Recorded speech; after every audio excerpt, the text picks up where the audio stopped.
ओम नमो भगवते वासुदेवाय नमः। श्री त्रिलोकीनाथ व्रत पूजा विधि। प्रथम निराहार व्रत करें, तत्पश्चात स्थान को पवित्र करावें। स्नान वगैरह से अपने को पवित्र होकर नया वस्त्र और यज्ञोपवीत को धारण करके चौका चंदन करें। फिर लोटे में जल भरकर उसमें 1 पैसा और 1 सुपारी छोड़ देंगे और आम का पत्र डालकर कलश को रखें।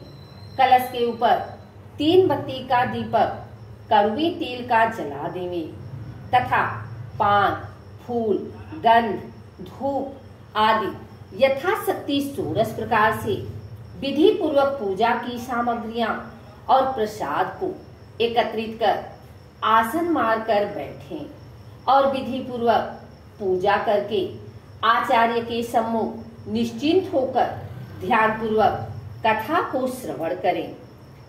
अब त्रिलोकीनाथ व्रत कथा।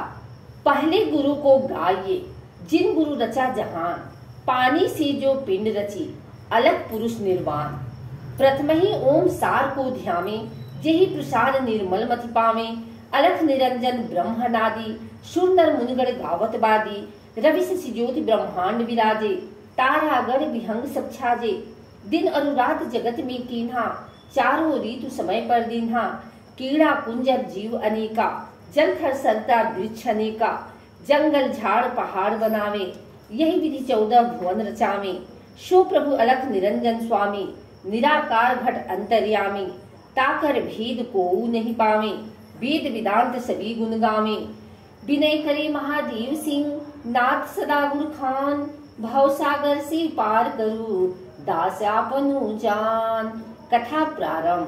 प्रथम अध्याय। एक समय नारद जी मुनियों के सत्संग में श्री त्रिलोकीनाथ की महिमा का वर्णन कर बताने लगे। तब मुनियों ने उनसे कहा, हे नारद जी, त्रिलोकीनाथ कौन है? आप कृपा कर सारी वृत्तांत को विस्तार पूर्वक कहकर बताइए, ताकि हम लोगों के दिल का संदेह दूर हो। मुनियों के ऐसे प्रश्न करने पर श्री नारद जी बोले, हे मुनिगण, आपने यह प्रश्न संसार के हितार्थ किया है, तो मैं भी वैसा ही वृतांत आप लोगों के सम्मुख कह सुनाऊंगा, ताकि संसार की भलाई हो और जीव पाप कर्मों से निस्तार पावे। इतना कहकर श्री नारद जी बोले, एक समय भारद्वाज का पुत्र शुकेश, शिव का पुत्र सत्यकाम, गर्भ गोत्री सौर्यायणी सूर्य का पोता, अश्लायन का पुत्र कौशल्य, भृगु का पुत्र विदर्भ, देशवासी केतु का पोता कुबंधी, एक ईश्वर परायण ब्रह्म विश्वासी भक्तजन परम ब्रह्मा को जानने के हेतु हाथों में समझाए लिए ऋषि पिपलाद के समीप गए। यह सोचकर कि निश्चय यह मुनि वह सब बता देंगे जो हम जानना चाहते हैं। ये लोग तब वहां पहुंचे तो ऋषि पिपलाद इनसे बोले, आप लोग जो श्रद्धा सहित मेरे पास जानने के निमित्त आए हैं कि संसार में सबसे बड़ा देव कौन है, सो मैं आपको विस्तार पूर्वक कहकर बतलाता हूँ। इतना कहकर ऋषि पिपलाद उन ऋषियों से बोले, एक कल्प का वृत्तांत है कि एक नगर में चारों वर्ण ब्राह्मण, क्षत्रिय, वैश्य और शूद्र रहते थे। उसी नगर में एक मल्लाह भी निवास करता था, किंतु मल्लाह अपनी करनी की बदौलत दारुण दुख भोग रहा था। कहा है कि आगे किए सो अब भुगतावे, अवहि करे सो आगे पावे। जाको प्रभु दारुण दुख दीना, ताकि मत पहले हर लीना। ईश्वर स्वतः सदा निर्दोष रहता है, जो जैसा करता है उसको वैसा ही फल देता है। उस मल्लाह के पास एक कामधेनु गाय थी, परंतु वह कामधेनु गाय 1 पाव से अधिक दूध किसी रोज भी नहीं देती थी। और उस मल्लाह की स्त्री जब से आई तब से अपनी सास को सपने में भी मैया जी नहीं कहती थी, और उसका बेटा बाप को कभी बाबूजी नहीं कहता था। वह बेचारा मल्लाह ऐसा दुख भोग रहा था कि आज खाया तो कल के लिए चिंता लगी रहे। इस कारण वह नित्य परम ब्रह्मा परमात्मा से प्रार्थना करता था कि हे भगवान, कल क्या भोजन होगा। इस प्रकार से जब दुख भोगते भोगते कुछ रोज हो गए तो एक रोज उसकी स्त्री ने उससे कहा, घर में एक छटाक चावल दाल नहीं है और तुम चुपचाप बैठे हो। तब वह मल्लाह अपनी स्त्री की ऐसे वचन सुनकर बोला, क्या करें, पास में तो एक पैसा भी नहीं है। कहो चावल दाल कहाँ से और कैसे ले आवे। अपने पति के ऐसा कहने पर वह मकान के अंदर जाकर देखी कि घर में एक सवा सेर के करीब मटर और ताखे पर 2 पैसे हैं। वह उन पैसों और मटर को उठा लाई और अपने पति को देकर कहा, यह लो और बाजार से चावल दाल खरीद लाओ। मल्लाह मटर को अपने गमछे के कोने में बांध पैसे को टेट में रखकर बाजार को चला। तब उसका दुख दूर करने के निमित्त परम ब्रह्मा परमात्मा ने एक डंडी भेजा। वह डंडी मूंछ का डारा पहने, लंगोटा चढ़ाए, अंग में भस्म रमाए, ऊपर से पीताम्बर और हाथ में कमंडलू लिए दिव्य मूर्ति को धारण किए उस मल्लाह के नगर के निकट आकर एक पीपल के वृक्ष पर चढ़कर बैठ गया। तब तक मल्लाह भी वहां आ पहुंचा।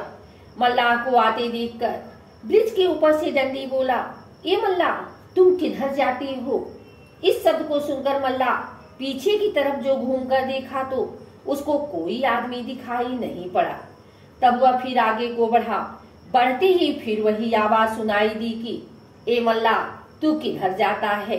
दोबारा आवाज सुनकर फिर मल्लाह ने घूमकर देखा और जब फिर उसको कोई आवाज नहीं सुनाई पड़ी तो फिर कौन मुझे पुकार रहा है यह सोच ही रहा था कि उसकी निगाह एक व एक पीपल के ऊपर जा पड़ी तो क्या देखा कि एक बड़ा तेजवान डंडी जटा मुकुट धारण किए, पीताम्बर और हाथ कमंडलू लिए एक पीपल की मोटी डाल पर बैठा है। डंडी महाराज को देखकर मल्लाह प्रणाम करके बोला, महाराज आप कौन हैं और मुझे किस लिए पुकार रहे हैं। इस दास के लिए आपकी क्या आज्ञा होती है। सेवा में यह दास हाजिर है, जो आज्ञा हो कहिए। डंडी बोला, मैं त्रिलोकीनाथ का भेजा हुआ शक्तिमान डंडी हूँ। डंडी महाराज की ऐसे वचन सुनकर मल्लाह ने बड़े हर्ष के साथ साष्टांग प्रणाम किया। मल्लाह का प्रेम देखकर डंडी प्रसन्न हो आशीर्वाद देकर पूछा, तुम कहाँ जा रहे हो। मल्लाह बोला, स्वामीनाथ, मैं बाजार जा रहा हूँ। बाजार का नाम सुनकर डंडी ने कहा, बाजार जा रहे हो तो हमारे वास्ते 1 पैसे का कपूर, 1 पैसे का कड़वा तेल एवं 1 पैसे का पंचमेवा प्रसाद के लिए लेते आना और वह 3 पैसे पीपल के नीचे पड़े हैं, उठा ले जाओ। मल्लाह ने पीपल के नीचे पड़े हुए 3 पैसे उठा लिए और टेट में रखकर डंडी से बोला, महाराज तेल किस में ले आऊंगा। डंडी ने कहा, अपने गमछा में बांध कर ले आना। गमछे का नाम सुनकर मल्लाह सकोच कर बोला, महाराज गमछे में तेल किस प्रकार आएगा। तब डंडी ने हंसकर कहा, तुम त्रिलोकीनाथ का नाम लेकर गमछे में बांध लेना, उनकी महिमा से चला आवेगा। डंडी के वचन मानकर मल्लाह वहां से चला और बाजार में आ पहुंचा। तो अपने मन में विचार कर पहले डंडी महाराज के सामान को खरीदने लगा। बनिया की दुकान पर जाकर मल्लाह ने कहा कि भाई 1 पैसे का कपूर दो। बनिया ने 1 पैसे का कपूर दे दिया।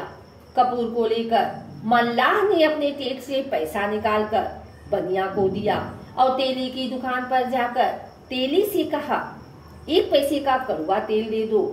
वह तेली बोला, तेल किस में लोगे, जाकर एक पात्र तो मोल लाओ, तब तेल ले जाना। मल्लाह ने कहा, हमारे पास 3 पैसा अधिक है और एक पैसे का 3 सौदा खरीदना है। पात्र कहाँ से लाऊं, तुम मेरे गमछे में दे दो। तब तेली हंसकर कहा, यह कैसा बेवकूफ है, कहीं तेल घी गमछा में जाता है। मल्लाह ने कहा, तुम तेल दो, मेरे त्रिलोकीनाथ की महिमा होगी तो तेल गमछा में ही चला जाएगा। यह सुनकर तेली अपने मन में कहने लगा कि देखे तो इसकी त्रिलोकीनाथ जी की कैसी महिमा है और गमछा में तेल लेकर कैसे जाता है। इतना कहकर तेली ने 1 पैसे का तेल लाकर दे दिया। मल्लाह ने जब गमछे में तेल ले लिया तो जैसे पुरैन के पत्ते पर जल ठहर जाता है, उसी तरह गमछे में तेल त्रिलोकीनाथ जी की महिमा से ठहर गया। तब तेली देखकर आश्चर्यचकित हो गया।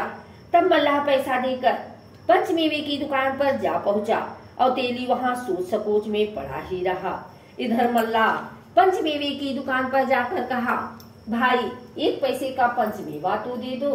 मेवा वाले ने 1 पैसे का पंचमेवा दे दिया। मेवा को ले मल्लाह कपड़े में बांध टेट से 1 पैसा निकालकर पंचमेवे वाले को दे दिया तो देखता है कि तीनों पैसे मेरे पास मौजूद ही हैं। तब तो मल्लाह बड़ा आश्चर्यचकित हो फिर अपने मन में कहने लगा कि यह सब वही डंडी महाराज की माया है।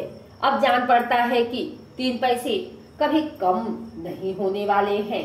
ऐसा अपने मन में विचार कर मल्लाह बड़े आनंद से 1-1 पैसा करके अपनी इच्छा अनुसार फल, फूल, गंध, धूप इत्यादि वस्तु भी खरीद एक बड़ी सी पोटली बांध लिया। तत्पश्चात अपना चावल, दाल वगैरह सब सौदा खरीद कर बाजार से चल पड़ा। फिर भी मल्लाह के पास 3 पैसे के 3 पैसे मौजूद थे। बाजार से सौदा लेकर मल्लाह उसी पीपल के पास आ पहुंचा जहां की वह डंडी बैठा था।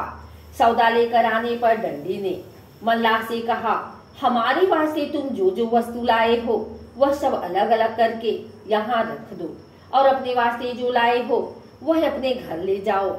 मल्लाह डंडी की आज्ञा अनुसार सब सौदा खोजकर अलग अलग रख कर बोला, महाराज तेल कहाँ रखें? डंडी ने कहा, देखो वह पीपल में खोखला है, उसी खोखले को साफ करके तेल उसमें रख दो। मल्लाह खोखले को साफ कर उसमें तेल रखकर बोला, महाराज आपके 3 पैसे तो हमारे पास ज्यों के त्यों मौजूद ही हैं।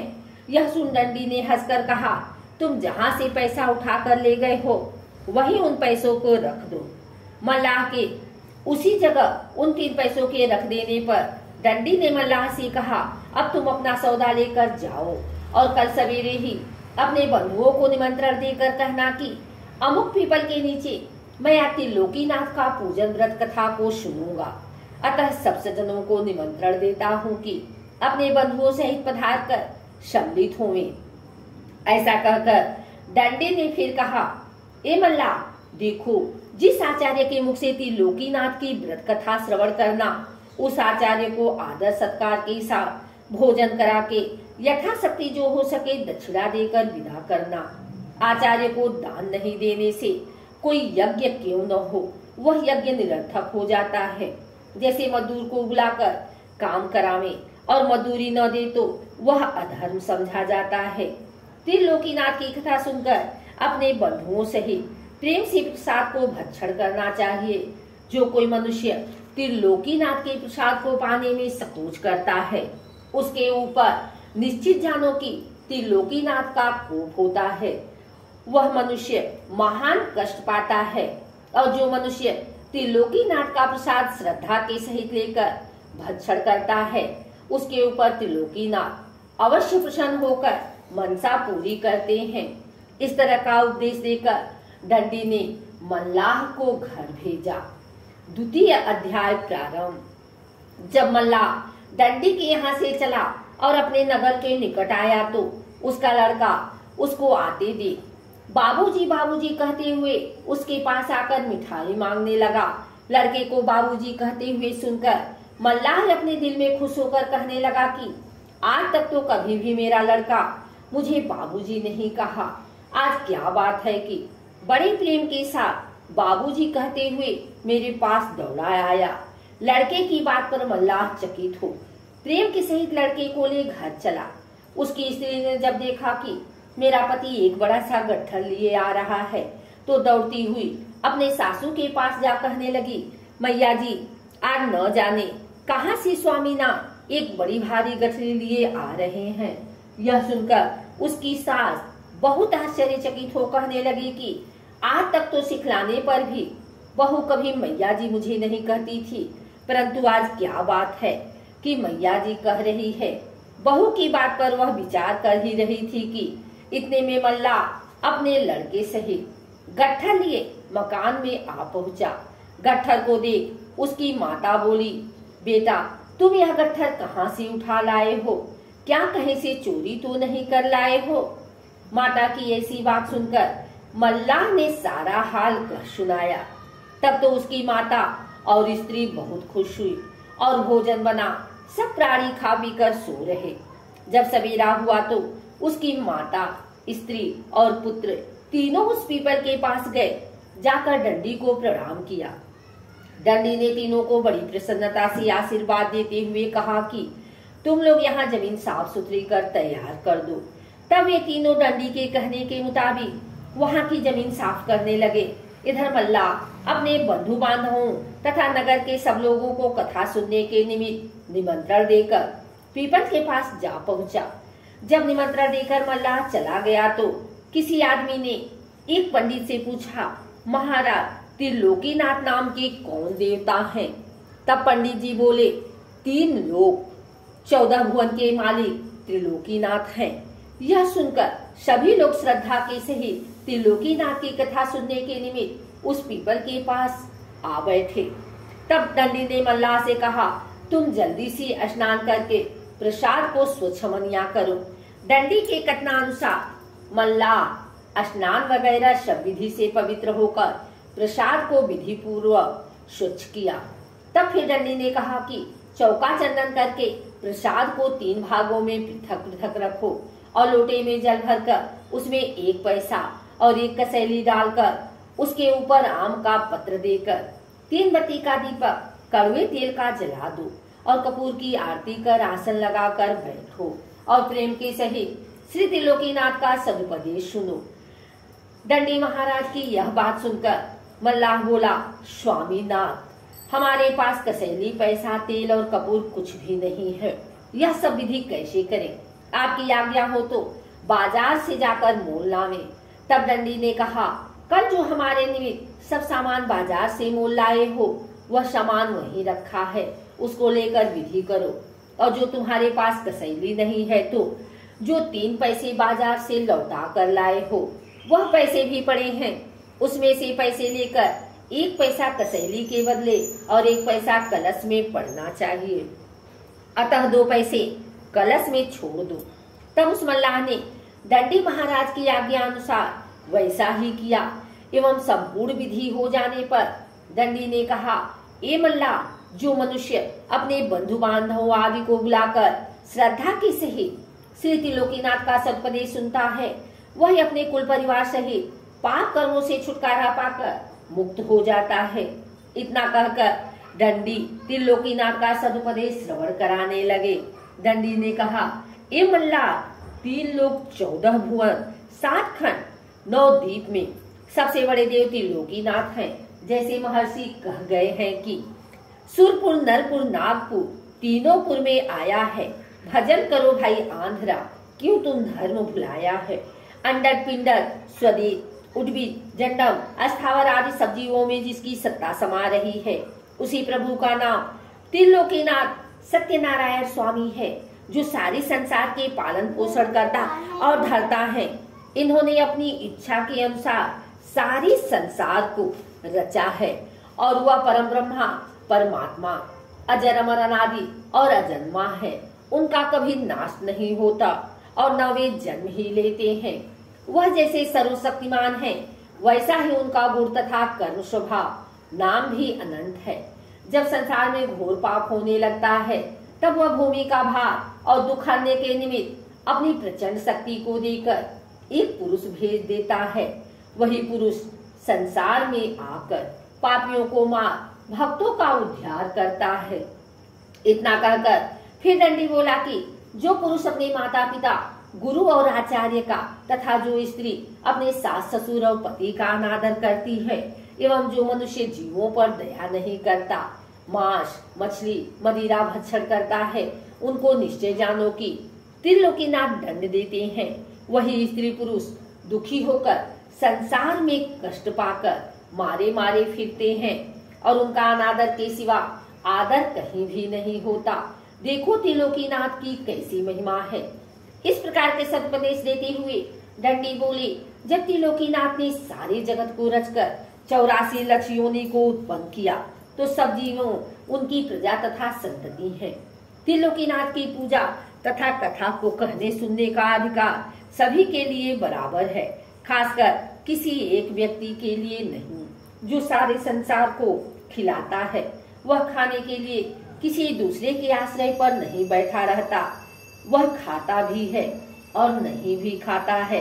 खाने का अर्थ यह है कि जब वह सर्व जीवों में वास करता है तो जो जीव खाता है वह उनको प्राप्त हो जाता है।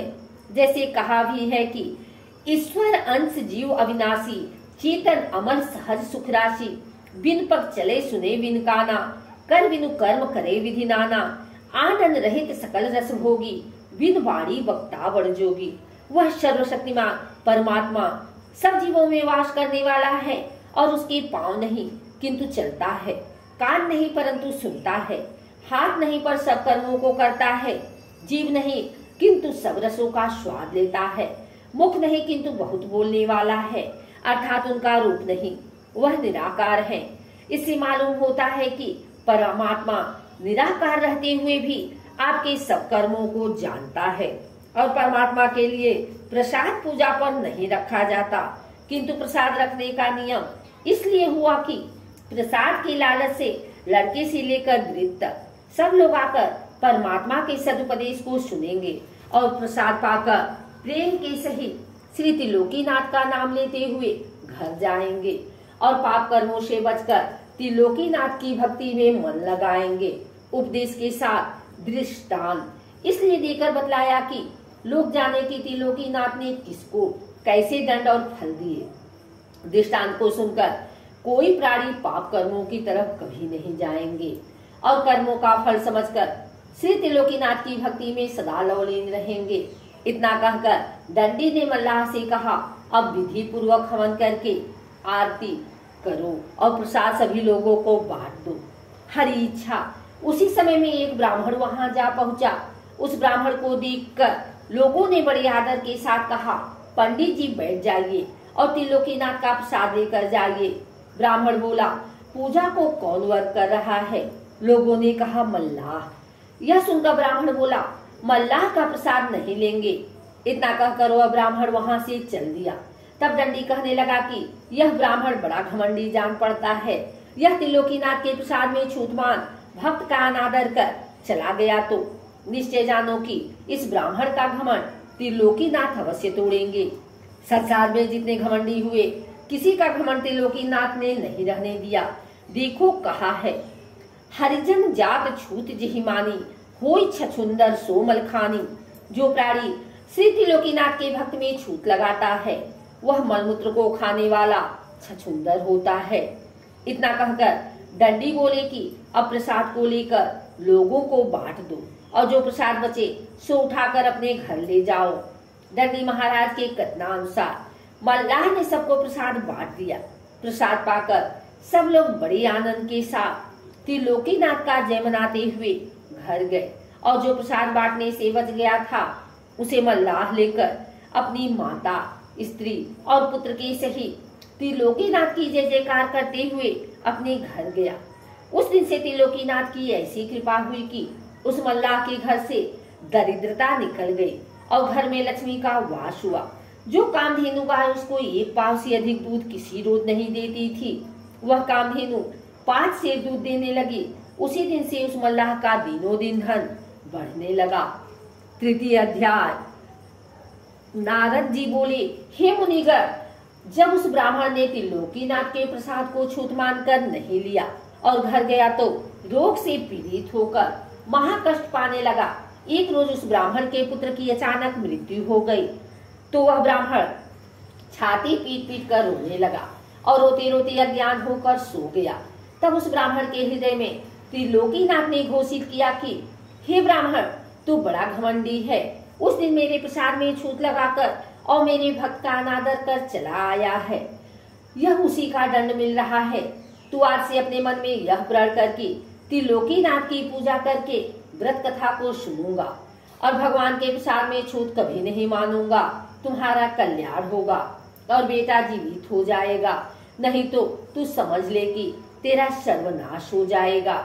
जो प्राणी त्रिलोकीनाथ के प्रसाद को छूत समझकर नहीं लेता है वह महाकष्ट को पाता है और उसके धन जन का भी नाश हो जाता है। भगवान के प्रसाद में कभी छूत नहीं लगाना चाहिए। प्रसाद को श्रद्धा के सहित ले लेना चाहिए, पीछे पान करें अथवा दूसरे व्यक्ति को दे दें। प्रसाद में जो छूत मानता है उसके ऊपर त्रिलोकीनाथ का बड़ा भारी कोप होता है। जब इस तरह की घोषणा उस ब्राह्मण के हृदय में हुई तो वह ब्राह्मण चौंक कर उठ बैठा और उस मल्लाह का प्रसाद न लेने का उसे याद हुआ तो वह अपने मन में कहने लगा कि मैं उस दिन मल्लाह समझकर त्रिलोकीनाथ का प्रसाद नहीं लिया था, उसका दंड हमको अब मिल रहा है। यह समझकर भयभीत होकर त्रिलोकीनाथ की पूजा कथा सुनने का प्रण करके आराधना किया तो उसका पुत्र जिंदा हो गया। पुत्र को जिंदा पाकर वह बहुत खुश हुआ और सवेरे ही उठकर त्रिलोकीनाथ की पूजा और कथा की तैयारी कर मन में विचार किया कि पूजा की विधि तो मुझे मालूम नहीं है, मैं पूजा कैसे करूंगा। यह विचार कर वह ब्राह्मण घर से चला तो पीपल के पास गया जहाँ की मल्लाह ने पूजा की थी। वहां जाकर ब्राह्मण ने देखा कि पीपल के ऊपर दंडी बैठा है। दंडी को देखते ही उसने प्रणाम किया। दंडी ने पूछा, कहो ब्राह्मण, कैसे आए हो? ब्राह्मण बोला, महाराज, मुझे त्रिलोकीनाथ का पूजन करना और कथा सुनना है, लेकिन उसकी विधि मुझे मालूम नहीं है, आप कृपा कर मुझे बता दीजिए। दंडी बोला, उसी मल्लाह के पास तुम जाओ, वह सब विधि तुमको बतला देगा। ब्राह्मण ने कहा, महाराज, वह मल्लाह कहाँ रहता है, मुझे मालूम नहीं है। दंडी ने कहा कि वह इसी नगर में रहता है। दंडी के कहने पर ब्राह्मण उस नगर में गया और लोगों से पूछकर मल्लाह के पास जाकर कहा, ए भाई, मुझे त्रिलोकीनाथ की पूजा करनी है, सो उसकी विधि क्या है बतला दो। यह सुन उस मल्लाह ने पूजा की सारी विधि बतला दिया। विधि को सुनकर ब्राह्मण ने कहा, ए भाई, तुम कृपा कर मेरे साथ चलो, बिना तुम्हारे गए ठीक नहीं होगा। ब्राह्मण की यह बात सुनकर मल्लाह उसके साथ उस पीपल के पास आया और दंडी को प्रणाम किया। तब दंडी ने पूछा, कहो मल्लाह, किस लिए आए हो? मल्लाह ने कहा, महाराज, इनको त्रिलोकीनाथ की पूजा करनी है, सो पूजा की विधि बतलाने के वास्ते मुझे बुला लाए हैं। दंडी ने कहा, अच्छा, जाओ और सब विधि करा दो। दंडी महाराज की आज्ञा पाकर मल्लाह उस ब्राह्मण के साथ गया और पूजा का सब सामान खरीदवा दिया। तब ब्राह्मण त्रिलोकीनाथ के कोप का सारा हार अपने भाई बंधुओं में कर सबको निमंत्रण देकर बुलाया। त्रिलोकीनाथ की कथा सुनने के लिए सब लोग श्रद्धा से ही अपने बंधुओं के साथ आए। इधर मल्लाह ने पूजा की संपूर्ण विधि जब ब्राह्मण को बतला दिया तो ब्राह्मण विधि पूर्वक पूजा करके आचार्य के मुख से कथा को श्रवण करने लगा। कथा समाप्त हो जाने पर कपूर की आरती कर सबको प्रसाद बांटा। प्रसाद पाकर सब लोग त्रिलोकीनाथ की जय जयकार करते हुए अपने अपने घर गए। तब ब्राह्मण आचार्य को आदर सत्कार के सहित भोजन कराकर यथाशक्ति दान देकर विदा किया। तत्पश्चात मल्लाह को भी बड़ी श्रद्धा के सहित प्रसाद देकर विदा किया। उस दिन से त्रिलोकीनाथ की महिमा संसार में प्रचलित हुई और घर घर पूजा कथा होने लगी और त्रिलोकीनाथ सबको मनोवांछित फल देने लगे। जो प्राणी श्रद्धा के सहित त्रिलोकीनाथ की पूजा करता है उसको मनोवांछित फल पूरी करते हैं। हर तरह से त्रिलोकीनाथ की अद्भुत महिमा विस्तार पूर्वक नारद जी ने मुनियों से कह सुनाई। यह कथा सुनकर मुनिगण बड़े प्रसन्न हुए और अपने अपने धाम को चले गए और फिर नारद जी ब्रह्मलोक गए। आइए सुनते हैं त्रिलोकीनाथ की आरती। ओम जय जगदीश हरे, स्वामी जय जगदीश हरे। भक्त जनों के संकट, दास जनों के संकट, क्षण में दूर करे। ओम जय जगदीश हरे।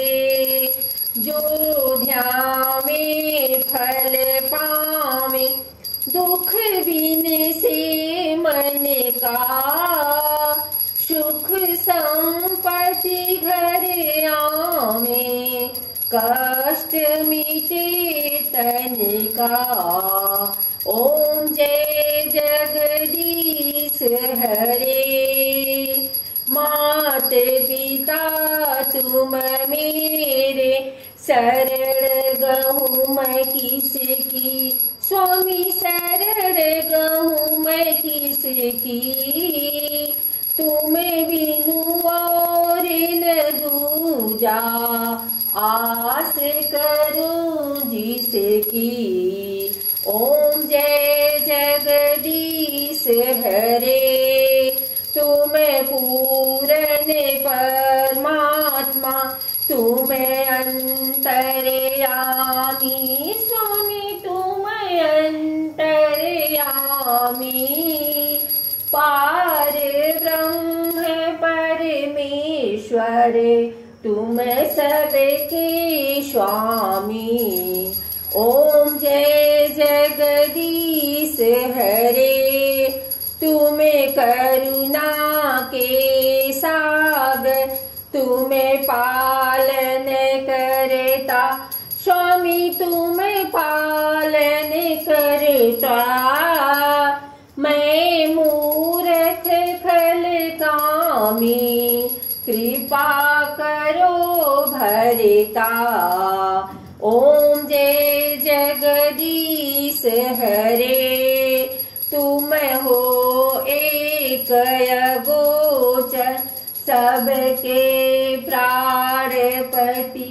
स्वामी सबके प्राणपति। किस विधि मिलूं दया मैं, तुमको मैं कुमति। ओम जय जगदीश हरे।